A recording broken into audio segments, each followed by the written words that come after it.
I would venture to say this is the best dupe of the year, and it came in right at the last minute. Hey guys, today I'm going to be trying out brand new drugstore makeup, including a dupe that I did not see coming, and this is going to be really fun. So if that sounds good, stay tuned. And we have reached the end of Vlogmas. I can't believe it. It went so fast. So for one last time in 2024, let's play my Vlogmas intro.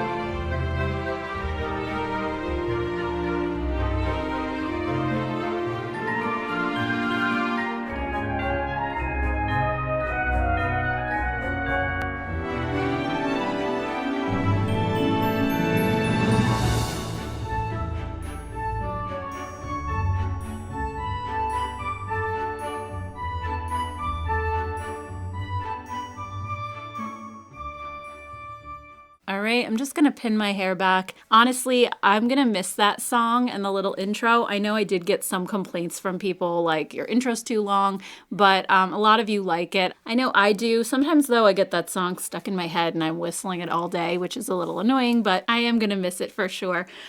So anyway, let me just show you what I got in my Shop My Stash bag for today. I did look this morning and it is the Wet n Wild Color Icon palette, and this is in the shade Petalette, so it's kind of cool tone shades, so hence the cool tone sweater today. And to be completely honest with you, when I tried this newer formula from Wet n Wild, I didn't like it.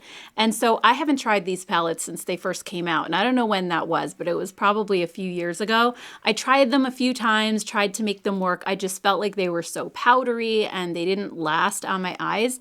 But I am willing to try it again because you never know. Sometimes preferences change. Sometimes your skills change. Maybe there's something that I can do now that might help it to last a little bit better. I did prep my eyes already with the MAC paint pot, and I'm going to start with, I guess, this shade right here, this kind of dusty taupe, and I'm going to be using the BK Beauty 201 brush. So yeah, I'm really excited to try some of these new products that I got. There's just something about new drugstore makeup. I get more excited about that than I do new high-end makeup for some reason. I mean, I love makeup in general, but December and January is just such a fun time. Maybe it reminds me like of when I had my blog back in the day, and I used to go from drugstore to drugstore this time of year trying to find everything new. And then I would post pictures of the display on my blog. It was so much fun. Nowadays, I feel like the brands just put it on Amazon first or on like the Ulta website. They put it online and it's harder to find it in the drugstores. It's definitely not the same. All right, so this actually went on really nicely. It's sticking to my skin well. Again, probably because I prepped my eyes first, and I don't know if I was doing that back when these first came out. Or at least if I was using a primer, it wasn't like on the regular. But this is a beautiful crease color. I like the cool undertone that it has. So, okay, let's move on. Maybe I'll try to put a little bit of this really deep purple in my outer corner. I don't want to use too much because I feel like it's really dark, but I just want to define that outer edge a little bit. All right, actually it's kind of sheer. When I blend it, it's not too bad. And this is applying pretty well too. I feel like my son did such a good job with this advent calendar. Some of the things he picked, I was like, what? But then I was glad that I got a chance to try it again. It was things that I hadn't used in a while, or sometimes colors that I wouldn't have used. So this was a fun idea, and I think it's one that I may do again. Maybe not in an advent calendar necessarily, but just some sort of daily Shop My Stash. I think that would be really fun. So let me know if you guys would like to see something like this continue on my channel, because I think even when I'm talking about new makeup in a video like today, I can at least incorporate maybe one older product. And that way these things will actually get some use, because if I'm always testing new stuff all the time, I mean, I am a review channel, so it can't be helped. But if I'm always testing new, then I don't get to really use up any of my old stuff. And I don't think I'll ever use it up. That's probably the wrong word, but even just getting some use out of it before it expires would be nice. I also think I'm gonna start doing some decluttering decluttering in the new year. I know a lot of people have already started doing it. I'm not ready yet because I feel like I've been doing a lot of best of 2024 content and stuff like that. But definitely in the new year, I always feel inspired to just sort of start over, start fresh, get rid of a bunch of stuff, and just clean things up a little bit. I think I'm going to put down this shade in the middle right here. I'm also going to pick up this pale pink shade here too and kind of mix it together. And I think decluttering is just a good way to sort of make your collection more manageable when you are trying so many things all the time. There's no way you can keep it all. I've tried doing that, and after a while it just gets so overwhelming and nothing fits in drawers anymore. This room is an absolute disaster and it makes me anxious just looking at it. So like I said, I think I really just need to declutter a little bit in the new year just for my own peace of mind. I'm also using the NYX glitter primer just to sort of anchor these shadows, and maybe that'll help them to last a little bit longer too. But I do think this palette's working out pretty well. I think back when these first came out, I had a tendency to compare them to the original Wet n Wild palettes, which were amazing. Remember the original Comfort Zone that had the duochrome shade in it? That formula was the best. I have no idea why they discontinued that, but this one seems to be performing okay. It's just not the same. Also, I don't love this rosy shade here. I feel like it's too warm. It doesn't really go with the other colors that I used. Everything is so cool toned in this palette, and then this is just like almost a rosy bronze. It's kind of weird, but when I covered it up with this light pink shade, it kind of helped tone it down a little bit. So I think I'm gonna stop this here, and I'm just gonna add some eyeliner. This is the ColourPop Cream Gel Liner in the shade Brouhaha. This is an amazing, really dark chocolate brown, and these are perfect for tight lining or if you use them on the waterline. They're so creamy, like you barely even have to touch them to your skin, and they're like super pigmented. So I'm just kind of using this on the outer corner of my eye. I find that if I just line the outer corner and not the inner, it just adds a little bit of lift. So again, I'm just doing the waterline and then smudging it into my lash line a little. All right, next to keep it drugstore, I'm gonna use the e.l.f. lash extender, and then we'll move on to all the new stuff. All right, so eyes are done. For complexion, I have the new L'Oreal Lumi La Glow Tint. So I got this, what shade is this? This is in the shade 100 Cool. I hope this is gonna be a good match for me. So the packaging says it's a lightweight fluid tint that glows like an illuminator and covers like a foundation. So I guess it's kind of like their Lumi Glotion, but with coverage. It sounds interesting. I don't know that I'm gonna love this product, honestly, because I don't love a lot of glow. I find that it tends to exaggerate all of my pores and texture, but we'll see. So this is the color. I just wanna show you up close. I feel like it looks pretty cool toned. I don't think it's super yellow. It might be a little bit light for me though, and it has a really liquidy texture. It's almost like a serum foundation. That's what it reminds me of. So I'm just gonna work this in with my fingers. It is a little lighter than I would like, but it's not bad. Yeah, this is incredibly thin. It almost feels like a face oil actually, but the difference being it doesn't really have a super oily feel. But I just mean in terms of like how quickly it sinks into my skin and how light it is. And it does have a bit of glow, but not as much as something like their Lumi Glotion. So that's good at least. And I feel like it is giving pretty close to medium coverage. I mean, it's definitely evening out my complexion really well. It's toning down the redness. It's actually sticking to my nose, which is something that a lot of foundations don't do. So yeah, I don't know how much you'll be able to see on camera, but I think, you know, it does make my pores and texture a little bit more visible. I think it's not the most smoothing formula in the world. And right between my eyebrows and on my forehead, like in the center, it seems to be grabbing at some flaky skin that I didn't really think was there before. It's looking a little bit dry, but I don't think it's terrible. Even though it has some glow in the formula, it also looks matte at the same time. It has a really quick dry down. It's not something that remains dewy, so it's almost like a matte finish, but with some shimmer or glow to it. It's a little bit of a strange texture in that way. So first impression, I don't know how much I really love this. I'm gonna have to obviously wear it all day, and then I'll just pin a comment and let you know how it wore. Right now, I think it looks okay. It doesn't look that bad, and I don't think it's as glowy as the Lumi Glotion. So if you're worried about that, don't be. I don't think it's gonna look super shiny on your face, and I also don't think that it's similar to something like the Charlotte Tilbury Hollywood Flawless Filter, because that one is a lot more like a sheer highlighter. This is more like a glowy foundation, basically. And I think it's just a step glowier than, like, remember their regular Lumi foundation that they had? I don't know if they still make that one. That had like a slight bit of glow. This is similar to that, but just a thinner texture, more like a serum foundation. So anyway, that's that one. I also got a new concealer from Revlon, and this is the Revlon Glimmer Correcting Concealer.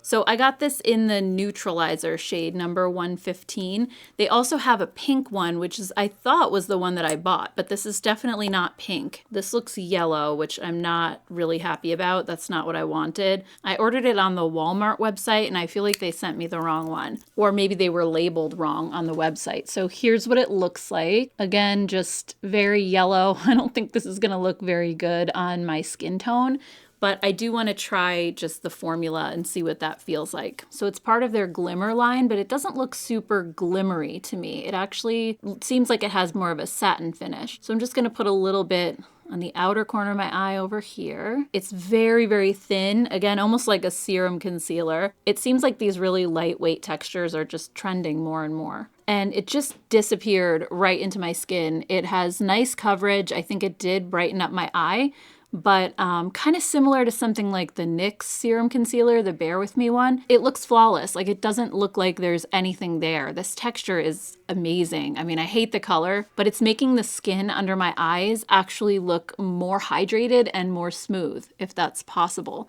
So this is just one eye to the other. You can see how much it covered over here, and just if it brightened anything up.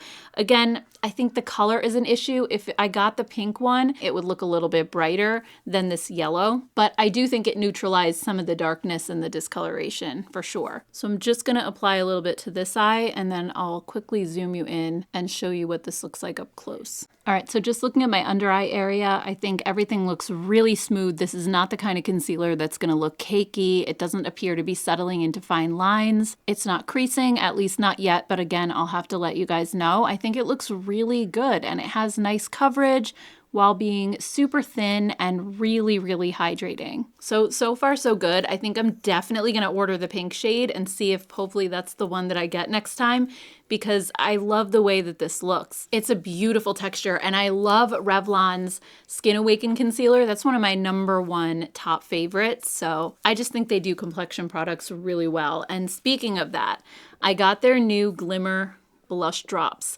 So when these came in the mail, I instantly thought about the Hourglass blush drops that came out, and these, oh my gosh, they're almost identical. So just like the Hourglass, they have, let me just show you the packaging quickly. They come in these little dropper bottles. The Revlon one isn't quite as big, it's a little bit smaller, but then on the bottom, they have the little button that you push up to kind of dispense the product. And the texture of these is identical. It feels so similar to the Hourglass. So I just want to show you a comparison quickly.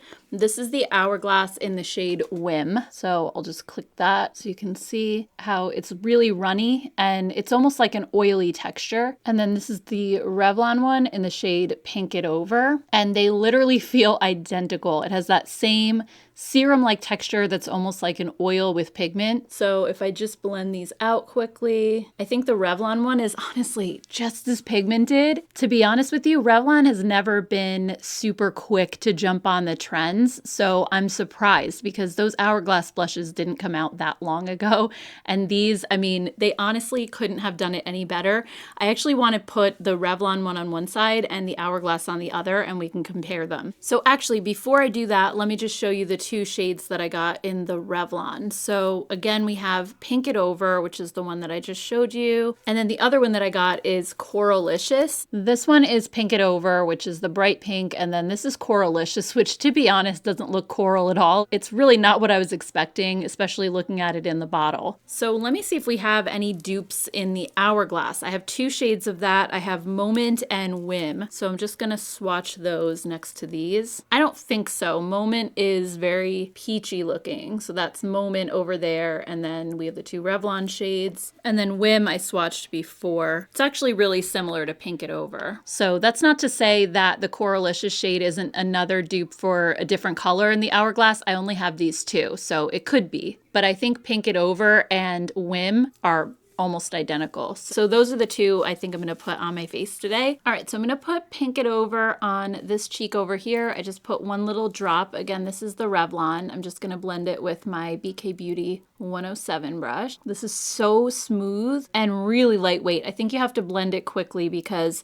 it disappears right into your skin so fast and it dries down almost instantly. But the color is gorgeous and it looks so natural on my skin. That's beautiful. I'm just gonna put one tiny little drop just to deepen it up, but I think it's pretty pigmented with that first drop that I put on my face. So I would definitely start sparingly with this and just build it up if you need to. But that is really beautiful. All right, then I'm gonna do Hourglass Whim on this side, and it's pretty much blending out exactly the same. This is one of those dupes that if I didn't know any better, I would think it was the exact same product. There's really nothing different about them at all. I'm just gonna deepen it up slightly. Other than the color being just a smidge off, it's blending out the exact same way. I'm loving how natural it looks. It just seems like the blush is coming from within your skin rather than something sitting on top. And I love that, yeah, they both dry down all the way. So I'm honestly so excited about these right now. I think if you always wanted these Hourglass blushes, try these. I don't think there's any difference between them whatsoever. I would venture to say this is one of the best dupes of the year. All right, moving on for lips, I'm going to use the Lawless Forget the Filler Definer Liner in the shade Pink Slip. This is my go-to cool toned lip pencil. It's the most perfect cool tone pink. And so far, I have tried so many drugstore liners and I cannot find this color anywhere else. I feel like it has to exist out there. I just probably haven't found it yet, but I've tried a lot and so far nothing matches it. All right, and then just to give a little bit of moisture to my lips and sticking with the Revlon Glimmer theme, I want to use one of their new lip glosses. This is the Super Lustrous Glimmer and it's in the shade 8 Rose Glow. I did talk about these in another video already. They're so nice. If you like Revlon's regular lip gloss, I think it's just called the Gloss. These feel pretty much identical to that, except they have a little bit of shimmer in the formula. All right, so overall, I actually don't mind the eye look. I think the Wet n Wild palette did a nice job. I don't know why I've been hating on those for all these years because it really wasn't that bad. I think it applied pretty nicely and it wasn't as dusty as I remember it being before. So I like it. I have no complaints. This blush, thumbs up. I think it's amazing so far. And I also think the Revlon concealers seem to have a beautiful formula. But as far as the L'Oreal Lumi, I'm looking closer in the mirror and just after a few minutes of wear, I don't like it. I already can tell you I don't like it. I'm noticing visible, like those vertical lines above your lip. That's something I don't normally notice on me, but I'm actually seeing those forming. And my chin also looks super dry. It's like it's breaking up and just settling into my pores. I also think the fine lines on my forehead look a little bit more noticeable and just my pores on my cheeks in general. I'll just show you guys my face zoomed in so hopefully you can see what I'm talking about. It's one of those things that actually looks really good from far away, but if you look up close, my skin is just starting to look really textured and it's only been like 10 minutes since I applied it. So I have a feeling it's just gonna go downhill from here. So anyway, guys, I am so sad to see Vlogmas end. I'll try to post another video or two before the end of the year. We'll see how it goes. I'm gonna be definitely spending time with family and I hope that all of you have a very Merry Christmas if you celebrate or just a happy holiday season in general. And I wish nothing but the best for all of you. And I just wanna thank you so much for just supporting my channel this year in 2024. It just means so much to me. I'm getting a little emotional, but you know, my channel grew so much this year and with growth can sometimes come a lot of negativity and it's just still remained a really positive place and I'm just so happy for that. So thank you guys so much. And if you missed any of my other Vlogmas videos, I'll go ahead and put my playlist right up there and you can check them all out. Thank you so much. I hope you have a great rest of your day and I will see you in my next one. Take care, guys. Bye.